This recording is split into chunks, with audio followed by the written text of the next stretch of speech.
Olá pessoal, graça e paz a todos. Que tal viajar no tempo até o período de uma das mais significativas transformações da igreja cristã? A era imperial da igreja no Império Romano foi um marco não apenas para o cristianismo, mas também para o mundo antigo. O que começou como uma fé perseguida se tornou a religião oficial de um dos maiores impérios da história. Mas essa transformação não aconteceu sem desafios, sem efeitos positivos e negativos, tanto para a igreja como também para o império. Vamos ver como o cristianismo conquistou sua vitória e o que isso significou para a igreja, como também para o Estado. Faremos também uma reflexão profunda sobre Constantino, o primeiro imperador cristão, e discutiremos se a oficialização do cristianismo foi realmente boa ou ruim, tanto para os cristãos quanto para a sociedade romana da época. Vamos falar também sobre as heresias, o surgimento do monasticismo, e falaremos sobre um personagem fundamental dessa era também. Preparem-se para ver com um olhar crítico e reflexivo como a igreja passou de um movimento marginal para o coração do império. E o impacto que isso teve, não apenas na religião, mas também no poder, na política e na vida social. Vamos começar essa viagem? Apertem os cintos e venham comigo.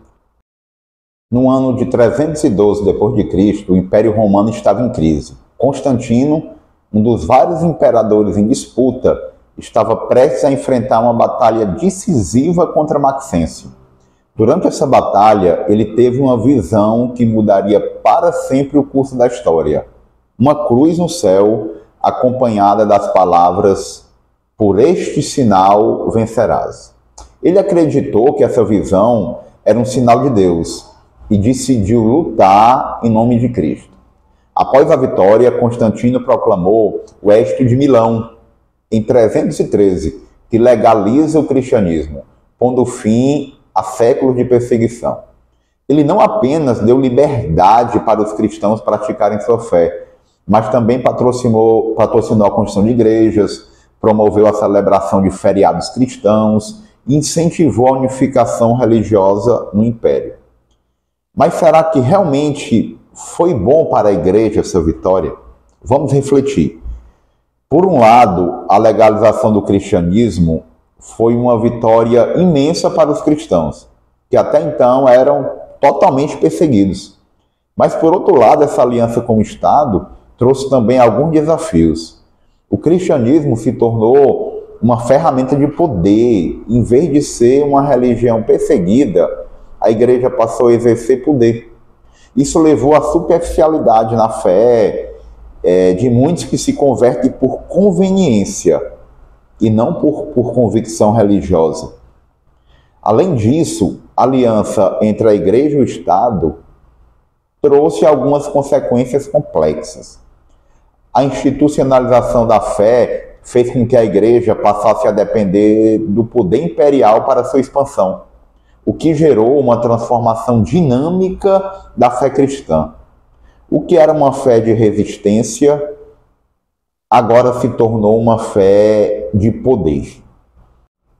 Após a vitória de Constantino, o cristianismo não só se consolidou como uma religião do império, mas também transformou as estruturas da sociedade romana. A conversão de imperadores e nobres ao cristianismo trouxe muitos benefícios para a igreja. A liberdade religiosa deu a todos os cristãos a oportunidade de praticar sua fé abertamente, sem medo daquelas perseguições de outrora. Com o crescimento da igreja, surgiram novas igrejas, novas comunidades cristãs e, principalmente, uma nova moral pública, baseada nos valores cristãos. A igreja, então, passa a se tornar não só um centro espiritual, mas também um centro social e político. Por outro lado, essa aliança com o Estado teve efeitos negativos. Vamos lá, muitos cristãos começaram a se converter não por convicção, mas sim por interesse político ou social. A fé se tornou, em muitos casos, um símbolo de poder. E a pureza do cristianismo se perdeu em nome da conveniência política. Além disso, o paganismo foi suprimido de maneira abrupta, o que gerou tensões em diversas partes do império. Aqui cabe uma reflexão. Será que hoje nós também corremos o risco de seguir a Cristo só por conveniência, status ou tradição e não pela verdadeira fé? Minha opinião, sim. Mas é justamente aqui que somos chamados a viver uma fé consciente, madura e verdadeira. Hoje, mais do que nunca, precisamos lembrar que ser cristão não é pertencer a um rótulo social, mas sim a um reino espiritual. É ser discípulo em todo o tempo, especialmente quando ninguém está vendo. O desafio da igreja moderna é chamar pessoas não apenas para os templos, mas para uma transformação genuína de vida, marcada pela cruz e pela ressurreição. Surgiram novos desafios teológicos e com o crescimento da igreja surgiram também grandes controvérsias teológicas. É nesse contexto que surgem as grandes heresias cristológicas, ideias que parecem piedosas, mas que colocam em risco a própria essência do evangelho. A mais importante delas foi o arianismo, que negava a plena divindade de Cristo, alegando que ele era criado e não eterno. Isso gerou uma grande divisão entre os cristãos. Para resolver essa controvérsia, foi convocado o Concílio de Nicéia no ano de 325. Foi o primeiro concílio ecumênico da igreja. Ali foi proclamada a ortodoxia cristã, afirmando que Cristo é da mesma substância que o Pai. O arianismo foi condenado e a doutrina trinatária foi estabelecida. Apesar da condenação, o arianismo continuaria influente por muitos séculos, especialmente entre os povos bárbaros convertidos ao cristianismo, mostrando como o erro teológico pode sobreviver mesmo após ser formalmente combatido. Tivemos também a heresia polinárquica. Polinário defendia que Jesus tinha um corpo humano, mas sua mente era divina. Isso comprometia a plena humanidade de Cristo. Então, a resposta da igreja, meus amados, foi clara. Jesus é verdadeiramente Deus e verdadeiramente homem. Já o pelagionismo dizia que o homem podia viver sem pecado apenas por sua força de vontade. Negava a necessidade da graça. Agostinho combateu Pelágio, ensinando que sem graça divina ninguém pode ser salvo. Essas heresias nos ensinam que não basta boa intenção, é preciso conhecer a verdadeira doutrina para não cair em erros sutis. E aqui vai uma curiosidade. Você sabia que o Concílio de Constantinopla, em 381, também foi importante para reafirmar a divindade do Espírito Santo? Esses concílios foram cruciais para a formação da doutrina cristã, pois ao resolverem disputas internas, unificaram a fé cristã e ajudaram a igreja a se consolidar. E aqui eu deixo uma reflexão para vocês, meus amados irmãos. Será que hoje nós estamos atentos para defender a nossa fé ou estamos aceitando qualquer ideia bonita que aparece? Vamos refletir? O Império enfrentava crises e a igreja se fortalecia institucionalmente, surgia um movimento silencioso, mas que transformaria para sempre o cristianismo: o monasticismo. O monasticismo nasce no final do século III e início do século IV, em resposta a um novo dilema. Se antes o cristão mostrava sua fé enfrentando leões no Coliseu, agora com a fé legalizada, como viver uma vida de entrega radical a Deus? A resposta de alguns foi fugir do mundo e buscar a Deus no deserto. Então, meus amados, vamos falar um pouco das origens do monasticismo. Tudo começa com homens como Antão do deserto, lá no Egito. Ele vende tudo, se afasta da sociedade e vai viver em oração e jejum no deserto. Logo, por consequência, outros o seguem, e assim nascem os primeiros eremitas, cristãos que buscavam a santidade em solidão. Com o tempo, percebe-se que era melhor viver em comunidade, sobre regras e disciplina espiritual. E aí que entra Pachômio, que organiza o primeiro mosteiro comunitário, com horários de oração, trabalho, estudos da Bíblia. Mais tarde, Basílio de Cesárea, no Oriente, e Bento de Núcia, no Ocidente, darão uma estrutura e teologia a esse movimento. A regra de São Bento, escrita no século VI, torna-se um modelo para o monasticismo ocidental, com 3 votos centrais: pobreza, castidade e obediência. Com as invasões bárbaras e o colapso do Império Romano do Ocidente, enquanto cidades são destruídas, os monges preservam manuscritos bíblicos, copiam os clássicos da antiguidade, ensinam o povo, cuidam dos doentes e mantêm a chama da fé acesa. Os mosteiros se tornam centros de evangelização, especialmente entre os povos germânicos e celtas. Do ponto de vista teológico, o monasticismo valorizava a vida da oração constante, disciplina espiritual e renúncia ao ego. Para muitos monges, a salvação era vivida no cotidiano em silêncio, trabalho e humildade. A teologia monástica era menos racional e mais contemplativa, focada na experiência de Deus. Mas nem tudo foram flores. Apesar de seu impacto positivo, o monasticismo também teve seus excessos e desvios. Em certos contextos, virou elitista, com mosteiros cheios de riqueza e distantes do povo. Muitos monges viviam uma fé isolada, fugindo dos problemas do mundo, ao invés de se engajar nele. O radicalismo de alguns alimentou uma visão que a vida comum não era espiritual, o que causou sérios desequilíbrios na teologia prática cristã. Uma reflexão para os nossos dias, meus amados. O que o monasticismo ainda nos ensina? O monasticismo nos lembra que a fé precisa ser profunda e não superficial. A oração precisa de disciplina e não só da emoção. A espiritualidade deve tocar o cotidiano e não ser só de domingo, mas também nos adverte: não devemos fugir do mundo, mas transformá-lo através do Evangelho. A santidade não está em paredes de pedra, mas no coração que busca a Deus sinceramente, onde quer que esteja. Hoje somos chamados a viver o monasticismo no meio da nossa vida, no trabalho, família, rua, sendo luz em meio às trevas, com profundidade espiritual e sem isolamento social.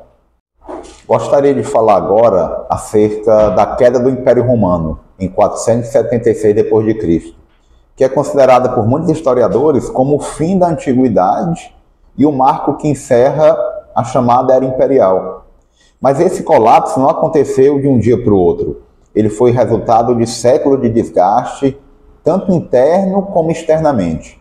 Vamos entender com um pouco mais de profundidade por que esse império desmoronou. O que isso significou para o cristianismo.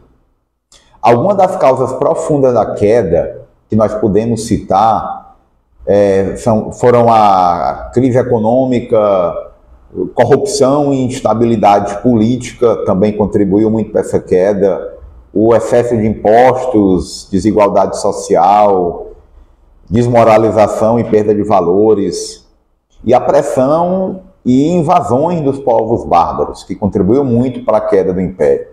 E quais foram as consequências diretas dessa queda? Colapso da administração central, as leis romanas perderam força, cidades se desorganizaram, as estradas deixaram de ser mantidas, o comércio praticamente desapareceu e a Europa mergulhou em um período de instabilidade que seria chamado mais tarde de Idade das Trevas. A ascensão da Igreja como novo centro de unidade, com a queda do Estado, a única instituição que restava com alguma estrutura e presença em todo o território era exatamente a igreja. O bispo de Roma, que antes apenas era mais um entre líderes cristãos, começava a se destacar como uma figura de referência tanto moral como também social. Transformação da missão da igreja. Se antes ela evangelizava dentro do império organizado, agora ela precisava recomeçar tudo do zero e no meio de todo aquele caos. Evangelizar os bárbaros, educar os povos, preservar a cultura, formar uma nova civilização. E o impacto teológico e espiritual nessa queda de Roma foi um trauma coletivo. Muitos cristãos se perguntaram como Deus permitiu que Roma, agora cristã, caísse. Agostinho de Hipona, que viveu esse período, respondeu com a sua obra monumental, A Cidade de Deus. Agostinho de Hipona, que daqui a pouco vamos falar um pouco sobre ele. Ele escreveu que o verdadeiro reino de Deus não é o império terreno, mas o coração dos fiéis. Roma cairia, mas a cidade de Deus permanece. Essa visão foi essencial para que o cristianismo não entrasse em crise, junto com o império. E, meus amados, vamos fazer uma reflexão. Quando as estruturas humanas falham, a fé precisa permanecer de pé. Será que a nossa fé se mantém firme em tempos difíceis? A queda de Roma é um espelho para nós. Quando nossas instituições balançam, governos, economia, sistema de segurança, a fé precisa ser o nosso alicerce.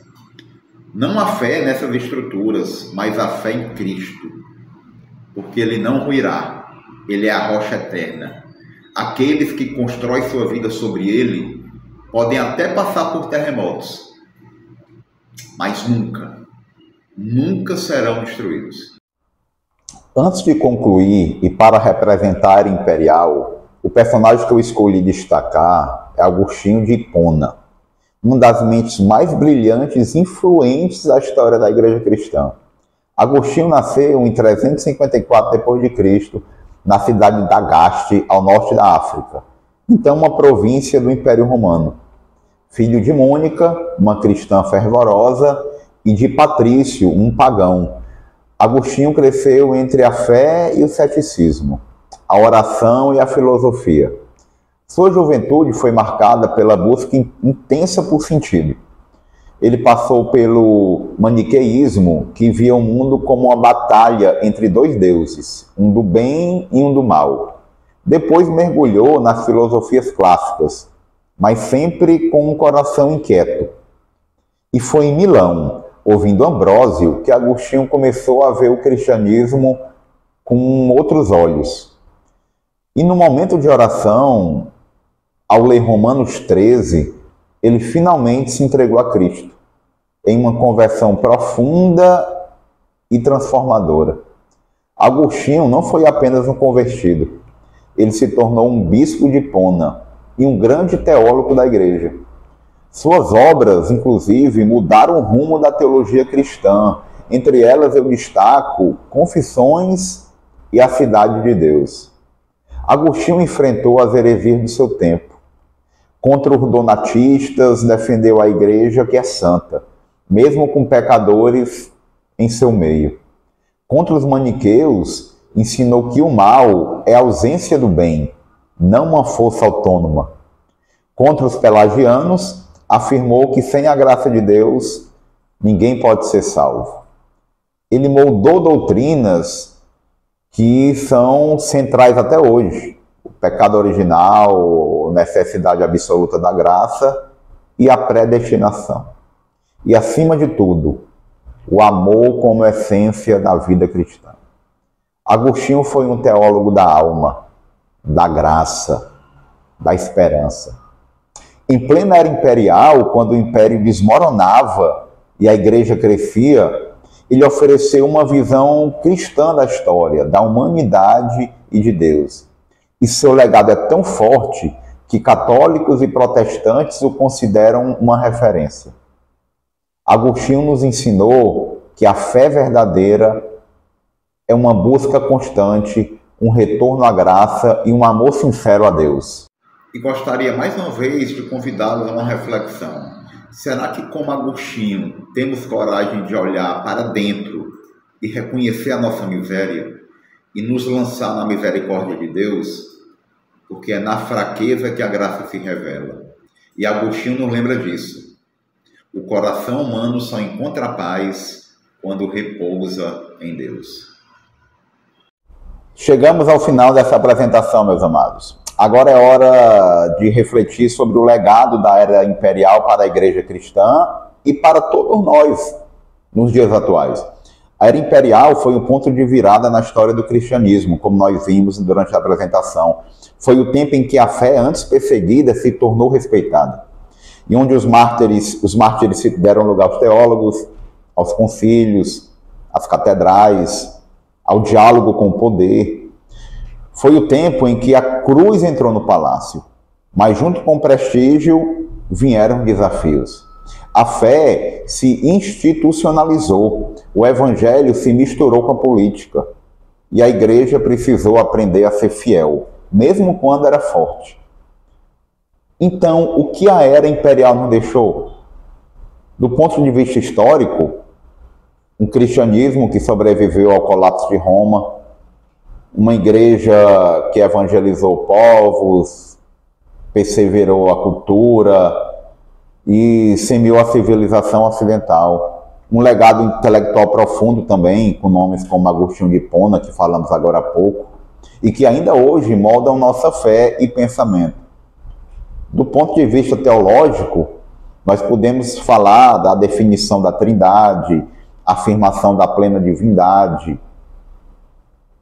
e a humanidade de Cristo, a compreensão da graça como dom especial e o chamado à santidade em meio ao mundo em transição. Mas esse legado é ambíguo e precisamos encará-lo com maturidade, com a maturidade cristã. A era imperial mostra que o cristianismo pode ganhar o mundo e perder a alma se não vigiar. Mostra que prestígio não é sinônimo de pureza e que a fé, para ser autêntica, precisa resistir sim às tentações do poder, da vaidade, da acomodação. Hoje, meus irmãos, vivemos outros impérios, outros poderes, outras tentações, mas o chamado de Cristo continua o mesmo. Sede luz do mundo, sal da terra, discípulos fiéis. Que a era imperial nos ensine, que suas glórias nos inspirem e que seus erros nos alertem. Porque no fim da conta, meus irmãos, o verdadeiro império do cristão não é o de César, é o de Cristo. A nossa cidadania está nos céus, a nossa esperança está na graça. A nossa missão continua. Que esse vídeo, essa apresentação, não seja apenas uma aula de história, mas um chamado à consciência, um convite à fidelidade e uma semente de reflexão, principalmente, para todos que querem viver o Evangelho com profundidade e em qualquer tempo. Muito obrigado pela atenção, pela paciência e Deus abençoe a todos nós.